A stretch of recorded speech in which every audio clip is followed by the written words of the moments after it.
OBD de trouble code description technique, communication perdue avec l'interrupteur de porte E. Qu'est-ce que cela signifie?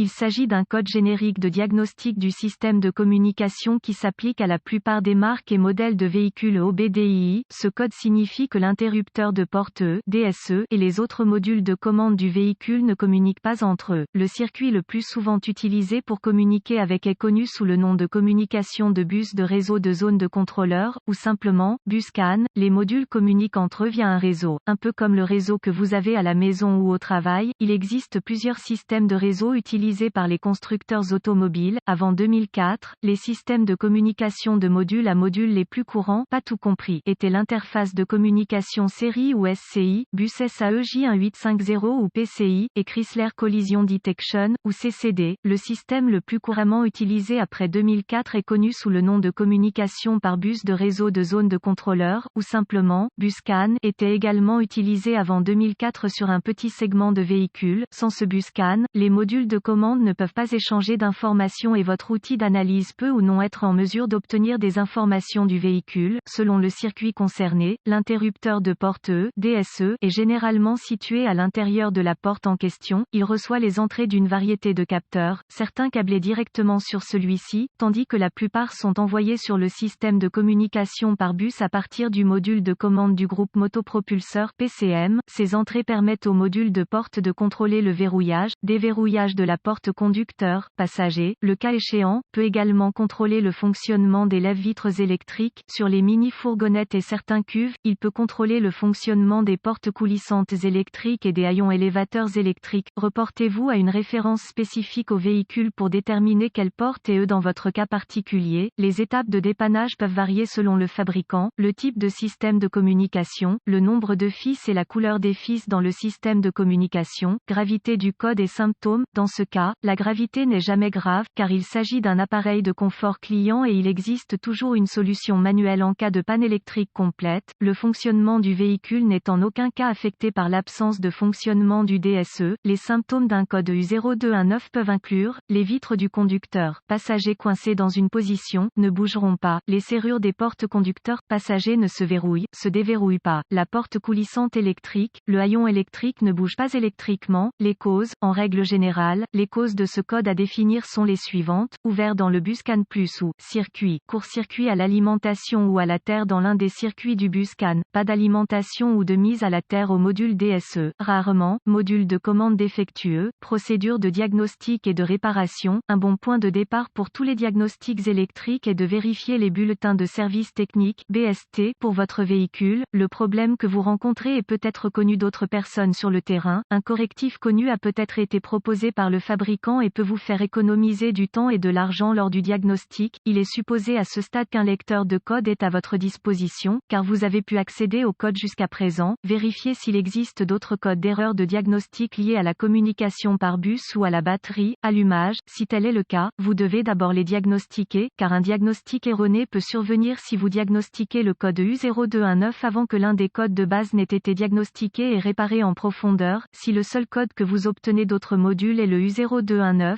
essayez d'accéder au DSE. Si vous pouvez accéder au code à partir du DSE, alors le code U0219 est soit intermittent soit un code mémoire. Si vous ne parvenez pas à accéder au DSE, le code U0219 que les autres modules définissent est actif et le problème existe maintenant. La défaillance la plus courante est un défaut de circuit qui provoque une perte d'alimentation ou de mise à la terre de l'interrupteur de porte E. Vérifiez tous les fusibles qui alimentent le module DSE sur ce véhicule. Vérifiez tous les motifs du DSE. Localisez l'emplacement des points de fixation au sol sur le véhicule et assurez-vous que ces connexions sont propres et serrées.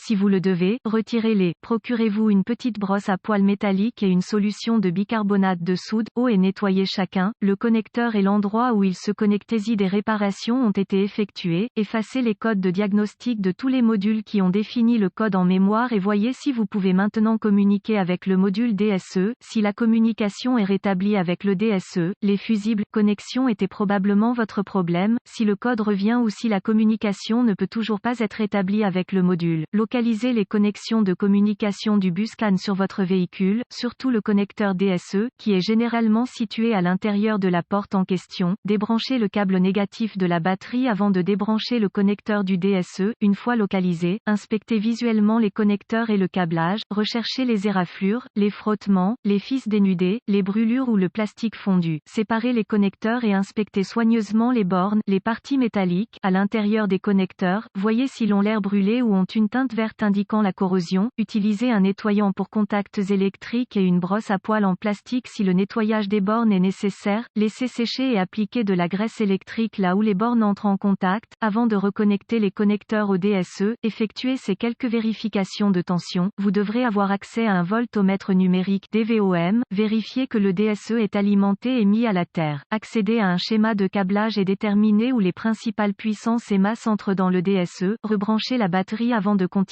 Le DSE étant toujours déconnecté, connectez le fil rouge de votre voltmètre à chaque alimentation B+, tension de la batterie, entrant dans le connecteur DSE et le fil noir de votre voltmètre à une bonne mise à la terre. Si vous n'êtes pas sûr, le négatif de la batterie fonctionne toujours, vous devriez voir une lecture de la tension de la batterie. Vérifiez également que vous avez de bonnes raisons. Accrochez le fil rouge de votre voltmètre au positif de la batterie B+, et le fil noir à chaque circuit de masse. Encore une fois, vous devriez voir la tension de la batterie à chaque connexion. Sinon, réparez le problème du circuit d'alimentation ou de mise à la terre. Vérifiez ensuite les deux circuits de communication. Localisez les circuits CAN-C+, ou HSCAN+, et CAN-C, ou HSCAN, avec le fil noir de votre voltmètre connecté à une bonne masse. Connectez le fil rouge à CAN-C+, avec la clé allumée, le moteur éteint. Vous devriez voir environ 2,6 volts et fluctuer légèrement. Ensuite, connectez le fil rouge du voltmètre au circuit CAN-C. Vous devriez voir environ 2,4 volts et fluctuer légèrement. D'autres fabricants affichent CAN-C à environ 0,5 volts et la clé fluctuante à l'arrêt du moteur. Vérifiez les spécifications de votre fabricant. Si tous les tests ont réussi et que la communication n'est toujours pas possible, ou si vous n'avez pas pu effacer le code d'erreur U0219, la seule chose qui reste à faire est de demander l'aide d'un diagnosticien automobile qualifié, car cela indiquerait un échec du DSE. La plupart de ces DSE doivent être programmés ou calibrés en fonction du véhicule pour être installés correctement.